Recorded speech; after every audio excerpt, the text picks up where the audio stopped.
الإسلام ديني ومحمدا رسول الله akan kita temukan beberapa kalimat isim ini yang huruf terakhirnya alif dan nun yang merupakan huruf tambahan ini, akan tetapi ia dibaca munsorif, artinya ditanwin, bukan isim ghairu munsorif.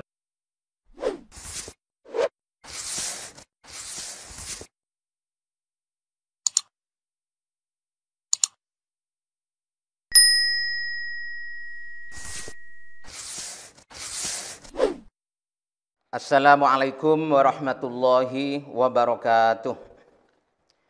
Bismillah, walhamdulillah, wassalatu wassalamu ala rasulillah, sayyidina wa maulana Muhammadin ibni Abdillah, wa ala alihi wa ashabihi wa mawalah, amma ba'du. Saudara yang dimuliakan Allah subhanahu wa ta'ala, untuk pertemuan kali ini kita akan melanjutkan kajian Mutammimah Al-Ajurumiyah. Di pertemuan yang lalu kita telah membahas tentang ilat daripada isim ghairu munsorif yang nomor 5. Maka untuk kali ini kita akan melanjutkan, yakni pada ilat isim ghairu munsorif yang nomor 6. Qala al-musannifu rahimahullahu ta'ala wa na'fa'ana bihi wa bi'ulumihi fid dharaini amin. Bismillahirrahmanirrahim. Wa ammat tarkibu fal muradu bihi at-tarkibul mazjiyyu al-makhtumu bi ghairi wayhi ka ba'la bakkah wa hadramauta wa la yamna'u sarfah illa ma'al alamiyati. Wa ammal alifu wan nunu az-zaidatani fayamna'ani sarfah ma'al alamiyah ka Imrana wa Utsmana wa ma'as sifati kasakrona. Wa ammat tarkibu fal muradu bihi at-tarkibul mazjiyyu al-makhtumu bi ghairi wayhi.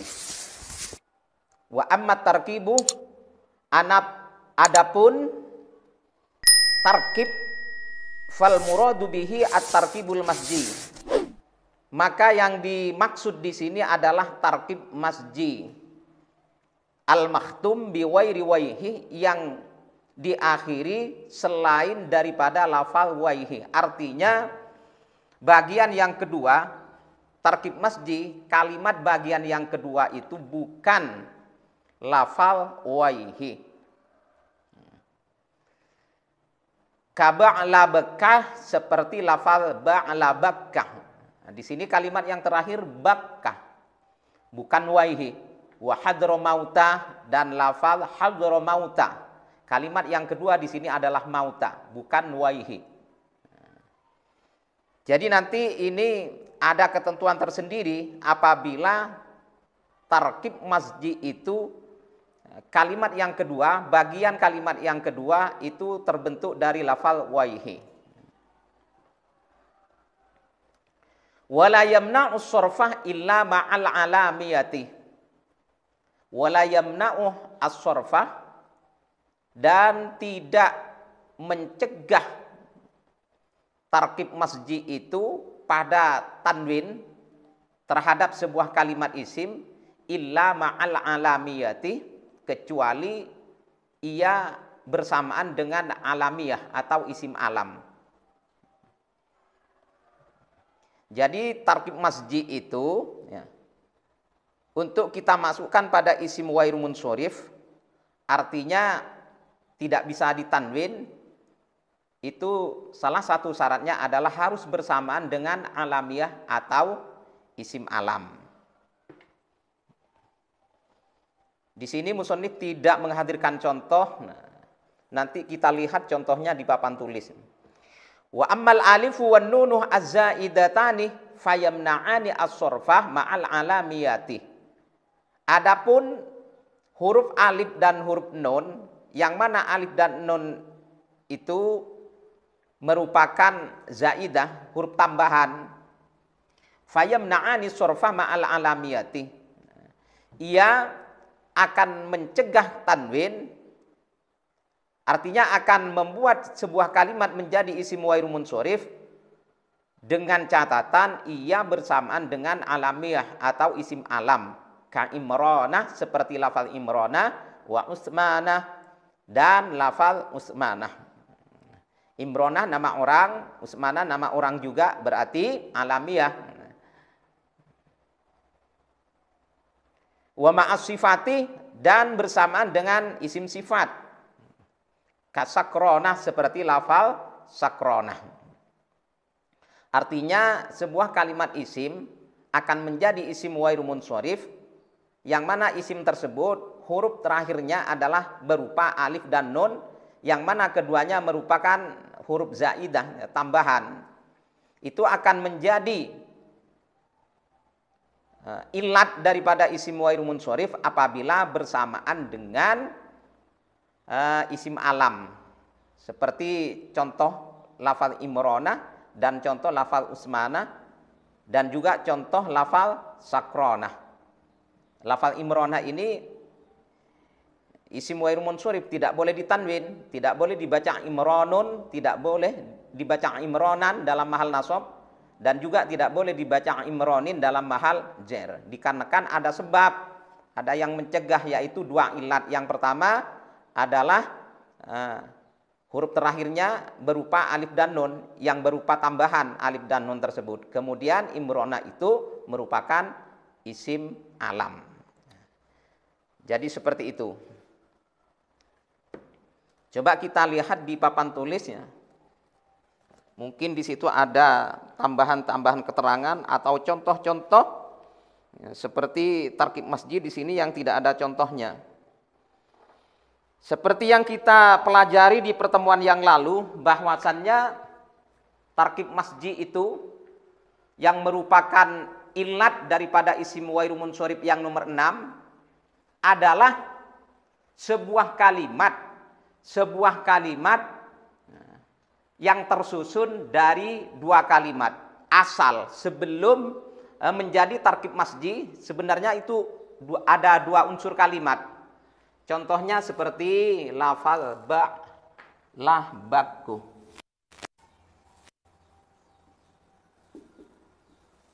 Ba'lah bakku.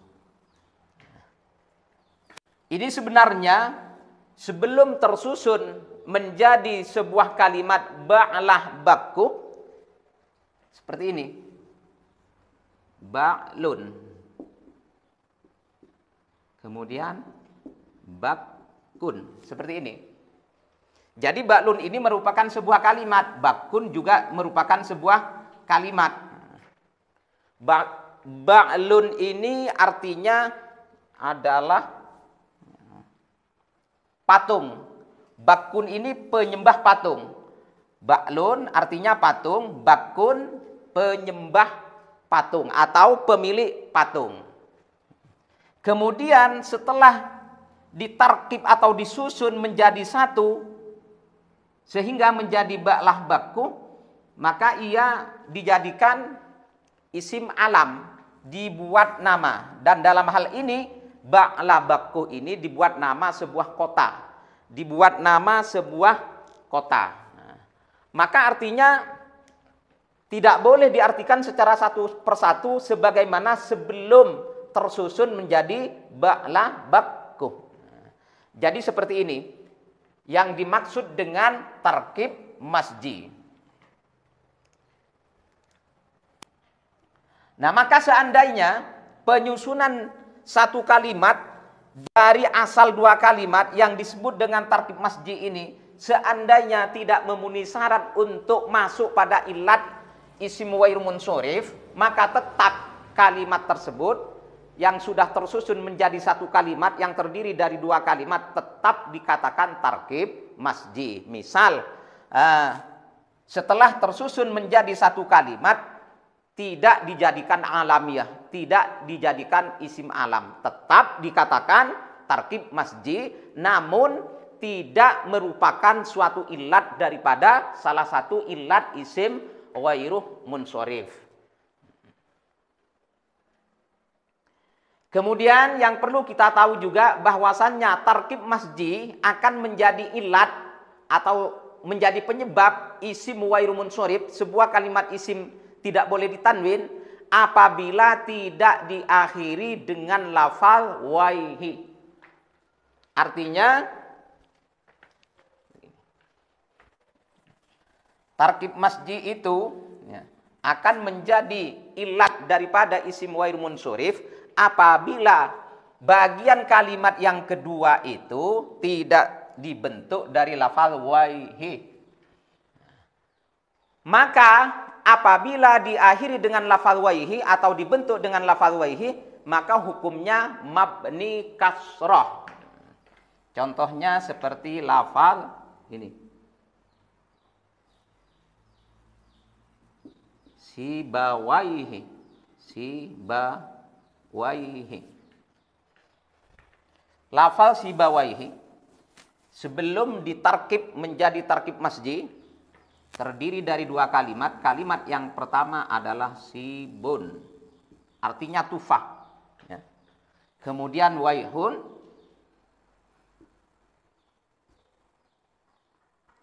artinya roihah.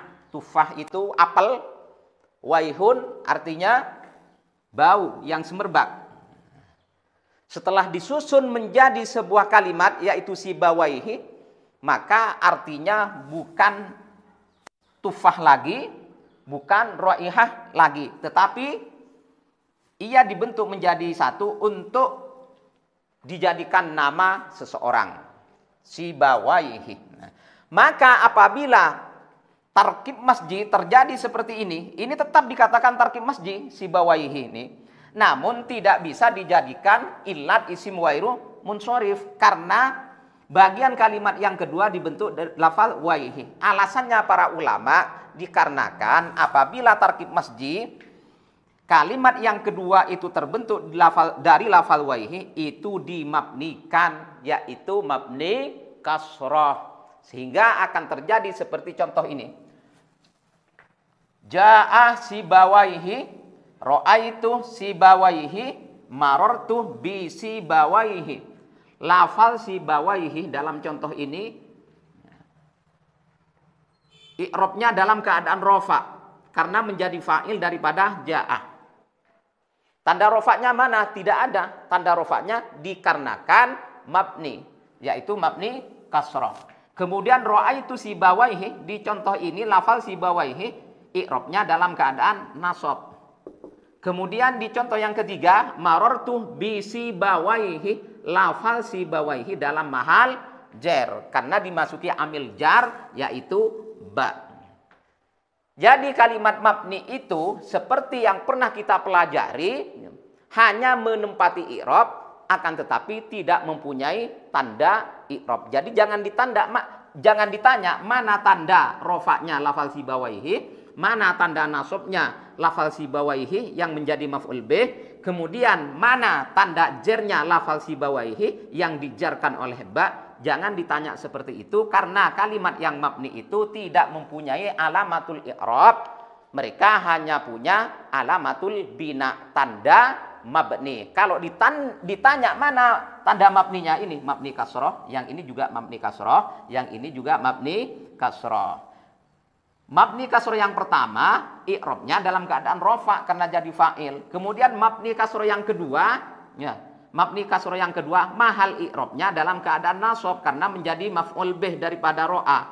Kemudian mabni yang ketiga, bisi bawaihi, di sini dalam keadaan jar karena dijarkan oleh huruf jar ba. Jadi seperti itu. Dalam keadaan rofa, nasab, jar, harkat daripada lafal waihi ini tetap menetapi pada satu harkat yaitu kasroh. Kemudian contoh lagi ini. Contoh lagi lafal sibawaihi dalam mahal rofa, nasab dan jar. Sibawaihi alimun kabirun. Sibawaihi, Imam Sibawaihi itu alimun kabirun, yaitu seorang yang alim dan orang besar, orang terkenal. Ilmunya luar biasa, terutama dalam hal nahwu dan sorof.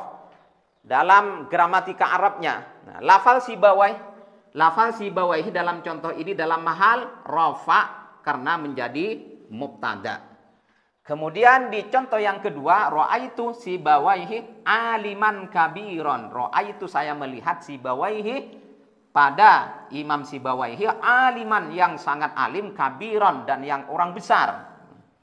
Sibawaihi di sini dalam mahal nasab karena menjadi maf'ul bih daripada ro'a. Kemudian ini dibuktikan lagi bahwa Sibawaihi ini dalam mahal nasab karena dengan adanya sifat yaitu aliman, yang aliman ini i'rabnya dibaca nasab karena man'utnya dalam keadaan nasab menjadi maf'ul bih.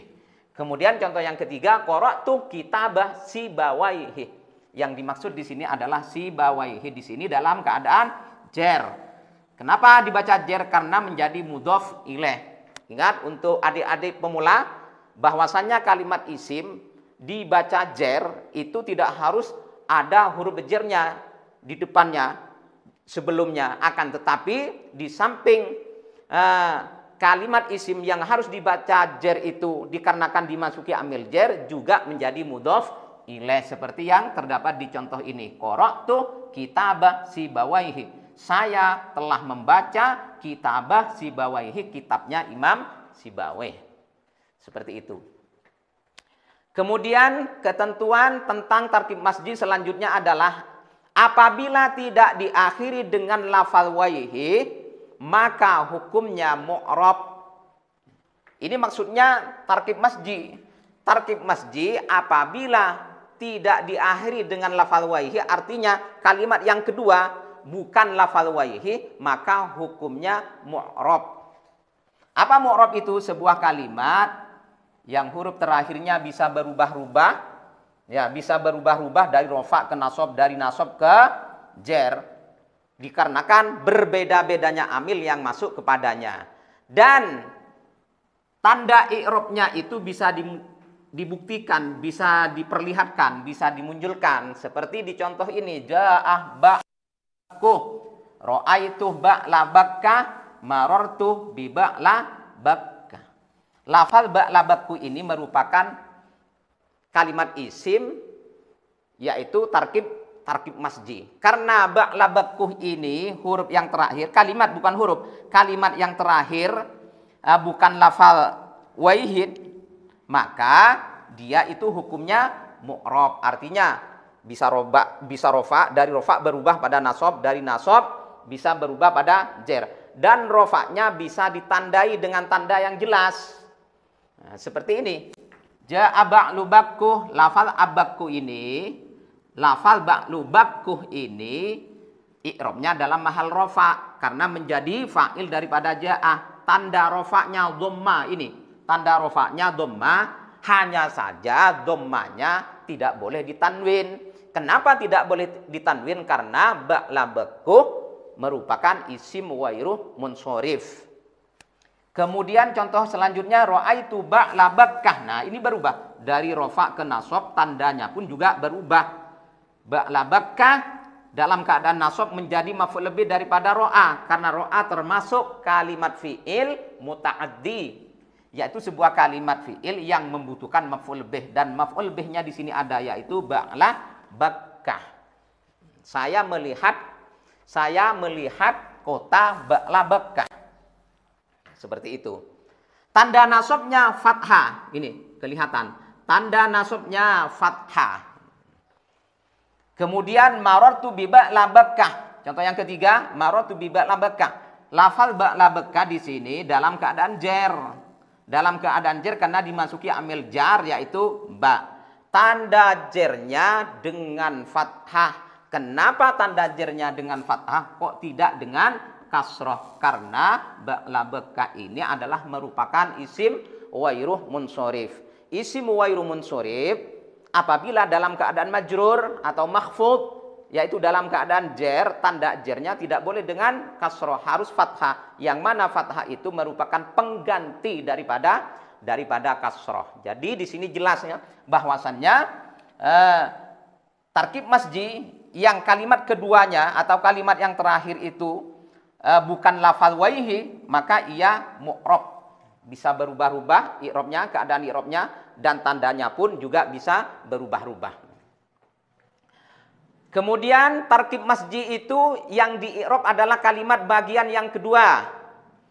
Adapun bagian kalimat yang pertama itu dibaca fathah. Nah, ini ketentuan terhadap tarkib masji, bahwasannya kalimat yang di i'rab adalah kalimat yang kedua. Adapun kalimat yang pertama itu dibaca fathah. Tadi telah dijelaskan bahwasannya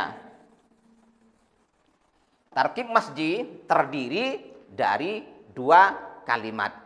Kalau terdiri dari dua kalimat, kemudian pertanyaannya, kalimat yang mana yang yang menjadi objek daripada i'rab? Maka jawabannya adalah kalimat yang kedua.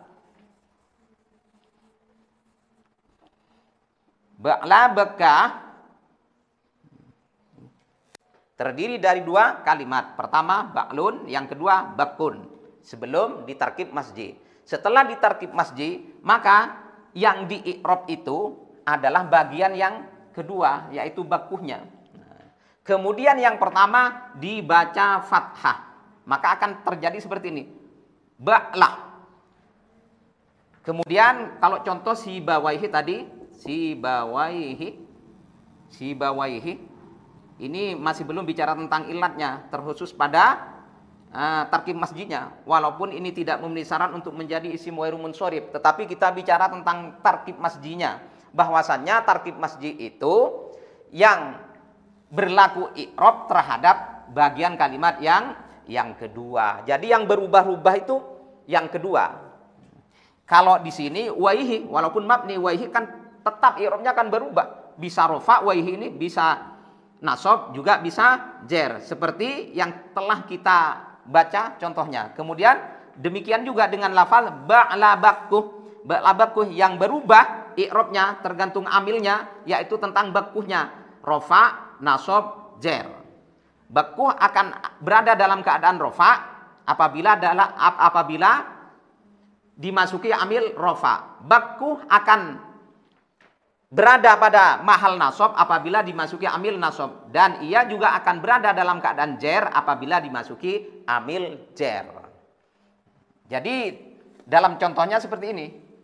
Ba'lu bakkuh, ra'aitu ba'la bakkah, marartu bi ba'la bakkah. Dalam contoh ini jelas yang berubah bukan baklahnya, tetapi bakkuhnya. Ini bakkuh, kemudian bekah, kemudian dari bekah ke bekah lagi, cuma berbeda ini. Bekah yang di sini nasab, tanda nasabnya fathah. Bekah yang di sini adalah jer. Ini perubahan i'rabnya. Jer di sini bukan nasab, cuman tanda jernya fathah. Jadi seperti itu. Kecuali, nah ini ada pengecualian ini. Kecuali huruf yang terakhirnya terbuat dari huruf ilat.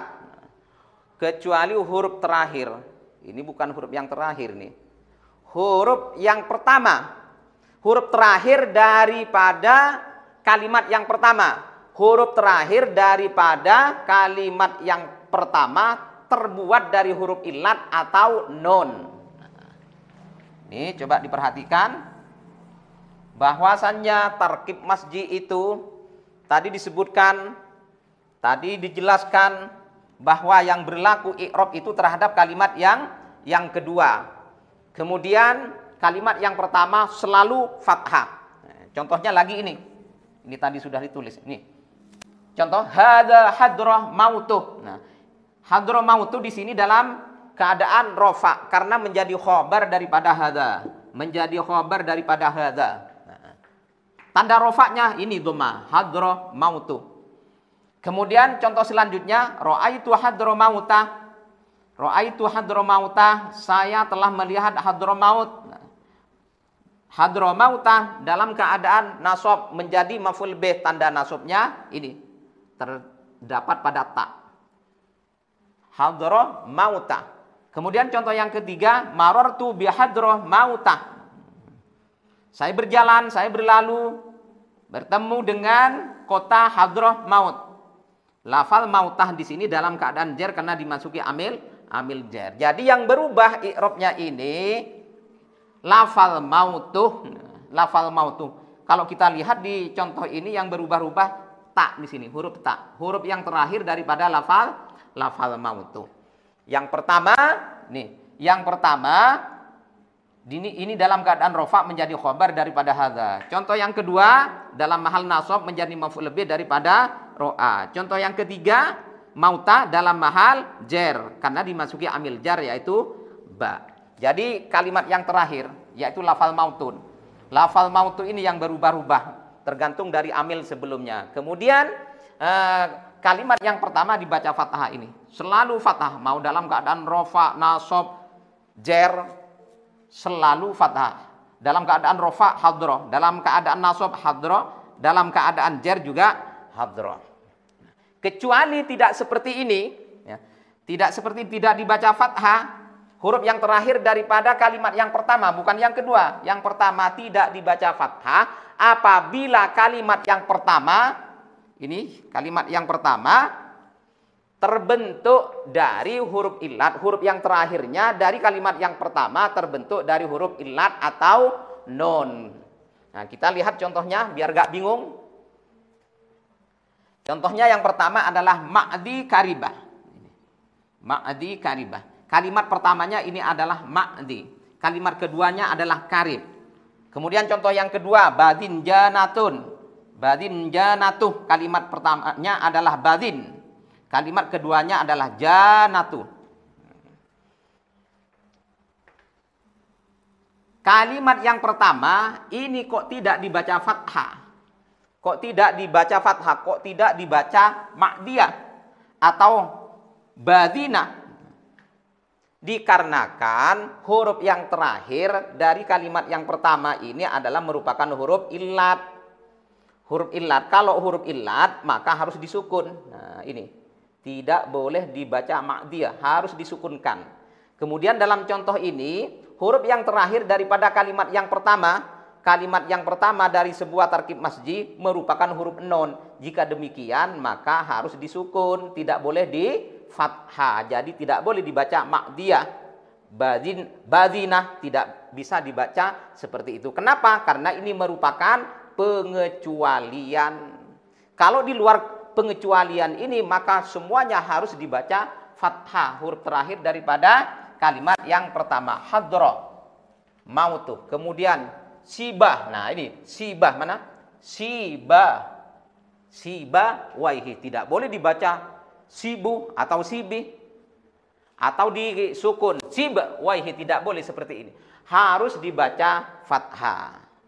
Seperti itu. Kemudian ketentuan selanjutnya untuk tarkib masji, bahwasannya tarkib masji itu akan menjadi ilat ya, pada sebuah isim wairu munsorif apabila bersamaan dengan alamiyah, artinya bersamaan dengan isim alam. Bahwasannya dua kalimat yang disusun menjadi satu, yang kemudian menjadi nama tarkib masji, untuk jadi isim ilat isim wairu munsorif, itu harus tarkib masjinya itu dibuat isim alam, nama, baik nama tempat atau nama orang. Apabila tidak dibuat seperti itu, tidak dijadikan isim alam, maka kalimat tersebut tidak masuk pada isim wairu munsorif. Tarkib masjinya bukan masuk pada ilat terhadap isim wairu munsorif. Seperti contoh-contoh tersebut di atas. Ini semua contoh-contoh yang kita sebutkan tadi di atas merupakan tarkib masji yang bersamaan dengan isim alam. Di samping dirinya sebagai tarkib masji juga dibuat untuk nama. Maka apabila tarkib masji tidak dibuat nama, bukan alamiah, maka di-i'rab seperti isim munsorif. Jadi seperti isim yang ditanwin. Saya ulang. Apabila tarkib masji tidak dibuat nama, ada sebuah tarkib masji, sebuah kalimat sudah tersusun dari dua kalimat yang kita sebut dengan tarkib masji. Akan tetapi tarkib masji itu bukan untuk nama orang, nama tempat dan lain sebagainya. Maka apabila demikian, dia tidak menjadi isim wairu munsorif. Artinya tarkib masji itu sudah tidak menjadi ilatnya isim ghairu munsharif lagi. Contohnya seperti lafal sobahun atau masaun yang berarti pagi. Sobahun berarti pagi, masaun berarti sore. Kemudian sobahun dan masaun digabung menjadi satu, ditarkib sehingga menjadi tarkib masjid. Tetapi dia bukan nama orang, bukan nama tempat ataupun yang lain. Maka walaupun disebut tarkib masjid, dia bukan apa? Bukan merupakan ilat daripada isim ghairu munsharif. Contohnya ini. Zurni sobaha masa'ah. Kunjungilah saya pagi sore. Sobaha masa'ah adalah merupakan tarkib masjid. Akan tetapi sobaha dan masa'ah ini bukan dibuat isim alam. Oleh karena itu sobaha masa'ah tidak masuk pada isim ghairu munsharif. Sekarang ditanya, sobaha masa'ah, kalau tidak masuk pada isim ghairu munsharif, kenapa tidak ditanwin? Nah, kita ingat pada pelajaran yang lalu bahwasanya kalimat isim yang tidak boleh ditanwin itu bukan hanya isim ghairu munsharif, tetapi apa? Sebab-sebab yang lain di luar isim ghairu munsharif itu ada. Ada penyebab lain terhadap sebuah kalimat tidak boleh ditanwin, yang diantaranya adalah kalimat yang mabni, seperti yang ada dalam kalimat sobaha dan masa'ah. Masa'ah ini mabni fathah. Kemudian selanjutnya contohnya lagi, nah ini baitah. Ada sebuah tarkib masjid yaitu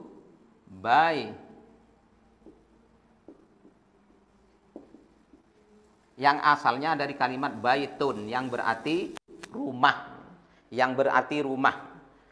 Tetapi apabila lafal baitun ini baitun digabung menjadi satu sehingga menjadi tarkib masjid, ini mempunyai arti khusus yaitu bersebelahan. Akan tetapi tarkib masjid ini tidak dibuat alamiah, tidak dibuat sebuah nama untuk manusia, ya, untuk orang, untuk hewan, untuk tempat, untuk kota dan lain sebagainya. Tidak dibuat seperti itu. Maka apabila tidak dibuat seperti itu, maka ia atau tarkib masjid ini tidak masuk pada sebuah ilat terhadap isim ghairu munsharif. Ini contohnya antah jari baitah. Antah, adapun kamu, jari adalah merupakan tetangga saya. Kamu adalah tetangga saya, baitah yang bersebelahan. Baitah adalah tarkib masjid, akan tetapi bukan isim ghairu munsharif. Kenapa? Karena ilatnya di sini hanya satu, hanya tarkib masjid. Sedangkan tarkib masjid itu untuk masuk pada isim ghairu munsharif harus bersamaan dengan alamiah atau isim alam. Dan di sini sendirian, tidak bersamaan dengan isim alam, seperti itu. Kemudian ilat terhadap isim ghairu munsharif yang nomor 7 adalah kalimat isim yang mendapat tambahan huruf alif dan nun, ya, di akhirnya dengan syarat bersamaan dengan isim alam atau isim sifat. Jadi ilat isim ghairu munsharif yang nomor 7 itu adalah sebuah kalimat, ya, sebuah kalimat yang huruf terakhirnya terbentuk dari alif dan nun. Alif dan nun, yang mana alif dan nun ini merupakan zaidatani, merupakan huruf tambahan. Seperti lafal Imranu dan Usmanu. Ini tambahannya alif dan nun. Usmanu alif dan nun. Dan Imranu dan Usmanu ini merupakan isim alam, nama orang. Ja'a Imranu, ra'aitu Imrana, marartu bi Imrana. Lafal Imranu di contoh ini dalam mahal rofa karena menjadi fa'il daripada ja'a. Tanda rofa'nya adalah dhamma. Namun dhammanya tidak boleh ditanwin. Imranun tidak boleh seperti itu. Kalau ditanya kenapa tidak boleh ditanwin? Karena ini merupakan isim ghairu munsharif. Apa ilatnya? Apa penyebabnya kok jadi isim ghairu munsharif? Ada dua. Yang pertama adalah mendapat tambahan alif dan nun. Yang kedua, lafal imron merupakan isim alam. Demikian juga dicontoh dalam mahal nasab. Imronah tidak boleh ditanwin. Marartu bi imronah juga tidak boleh ditanwin. Dalam mahal jar, di samping tidak boleh ditanwin, juga tanda jarnya tidak boleh ditandai dengan kasroh. Jadi salah kalau dibaca marartu bi imronih. Kemudian tambahan alif dan nun yang akan menjadi ilat daripada isim ghairu munsharif itu bersamaan dengan isim sifat. Kalau tidak bersamaan dengan isim alam, ia harus bersamaan dengan isim sifat. Seperti lafal sakrono. Sakrono merupakan isim sifat, ikut wazan fa'lanu, mendapat tambahan alif dan nun. Sehingga dalam contohnya akan terjadi seperti ini. Ja'ah sakrono, ro'aitu sakrona, marortu bisakrona. Ja'ah sakrono, telah datang laki-laki yang mabuk. Nah, lafal sakrono di sini dalam keadaan rofa karena menjadi fa'il dari lafal ja'ah. Tanda rofanya dengan dhamma. Cuman dhammanya tidak boleh ditanwin. Ja'a sakronun, tidak boleh. Contoh yang kedua, ro'aitu sakronah, tidak boleh ditanwin. Sakronan, tidak boleh dibaca seperti itu. Sakronan. Kemudian contoh yang ketiga adalah mahal jar, marartu bisakronah, tidak boleh ditanwin. Bisakronan. Kenapa tidak boleh ditanwin? Jawabannya adalah dikarenakan tiga contoh ini, sakrono, sakrona, bisakrona, merupakan isim ghairu munsharif. Dikarenakan di situ ada dua ilat. Ilat yang pertama adalah tambahan alif dan nun. Ilat yang kedua adalah isim sifat. Jika ditemukan sebuah kalimat, ini ketentuan-ketentuan terhadap kalimat yang mendapat tambahan alif dan nun, ya. Jika ditemukan sebuah kalimat yang mendapat tambahan alif dan nun, akan tetapi ia bukan alamiah, maka ia dimunsorifkan. Nah, nanti akan kita temukan, ya. Akan kita temukan beberapa kalimat isim ini, yang huruf terakhirnya alif dan nun, yang merupakan huruf tambahan ini. Akan tetapi ia dibaca munsorif, artinya ditanwin, bukan isim ghairu munsharif. Kenapa seperti itu? Karena ia ilatnya hanya satu, yaitu mendapat tambahan alif dan nun saja, akan tetapi ia bukan alamiah, bukan sebuah nama manusia dan lain sebagainya. Contohnya seperti lafal sa'danun, marjanun. Sa'danun, marjanun. Ini artinya nabatun, tumbuh-tumbuhan. Sa'dan. Kemudian marjanun ini, marjanun ini adalah artinya lu'lu'. Yang kecil. Permata yang ukurannya kecil itu disebut dengan marjan. Marjanun. Jadi jelasnya sa'danun dan marjanun ini, lafal sa'danun dan marjanun bukan isim alam. Jadi walaupun mendapat tambahan alif dan nun, akan tetapi ia bukan isim alam, maka ini tidak digolongkan pada isim ghairu munsharif. Kenapa tidak digolongkan pada isim ghairu munsharif? Karena di sini ilatnya tidak tercukupi, tidak terpenuhi. Ilatnya hanya satu, yaitu tambahan alif dan nun. Kemudian selanjutnya isim sifat yang menjadi ilat isim ghairu munsharif harus ikut wazan fa'lanu. Jelas ini seperti contoh di atas, sakronu fa'lanu. Yang isim sifat ini, yang isim sifat harus ikut wazan fa'lanu, khusus isim sifat, bukan isim alam.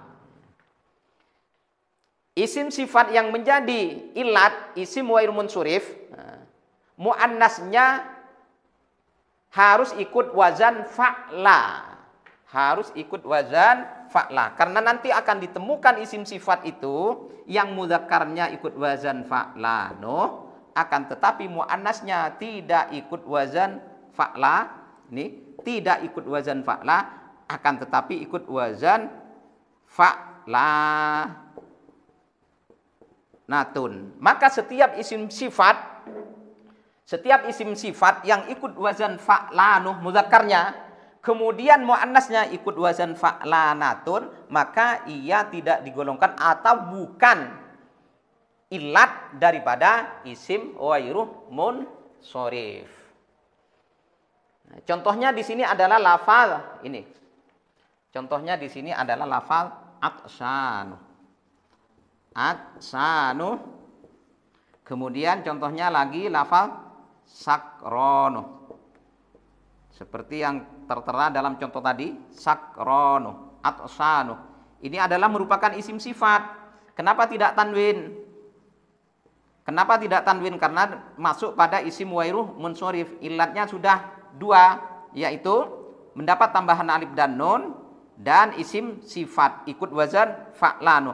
Dan muannasnya atsanuh dan sakrono ini ikut wazan fa'la, yaitu atsya dan sakro.